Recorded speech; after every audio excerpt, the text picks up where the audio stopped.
Mambo vipi? Leo hii tupo katika chuo hiki cha uandishi wa habari DSJ, ambapo tupo na swali letu ambalo linasema, je, ni sahihi kuwafanyia surprise watu wazima ambao umri umeenda? Mbele yangu nipo na mwanafunzi wa chuo hiki cha uandishi wa habari. Dada, mambo vipi? Poa. Je, ni sahihi kuwafanyia surprise watu wazima ambao umri umeenda?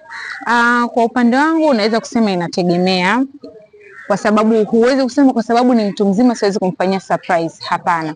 Kwa hiyo inategemea, unless kama ana magonjwa, kwa hiyo huyo mtu yani hata surprise naweza nikamfanyia, lakini sio kushtukiza kiasi kile. Kama hivyo birthday yake, yani anajua kabisa ni birthday yake, kwa hiyo namsurprise namletea keki, ni moja wapo ya surprise. Lakini mimi kwangu si sahihi, yani niseme ni sahihi kuwafanyia, kwa sababu na yeye surprise ni mojawapo ya upendo, ni mojawapo ya ishara ya upendo. Anajua kabisa kuna mtu yupo kwa ajili yangu. Kwa mimi naona ni sahihi tu, unless kama ana magonjwa ambayo sio ya kumshtukiza, yani magonjwa ya kushtukiza ambayo siwezi kumfanyia surprise ya nguvu.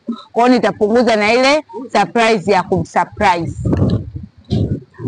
Msikilizaji, na hapa ndio tunafika tamati katika kipindi chetu hiki.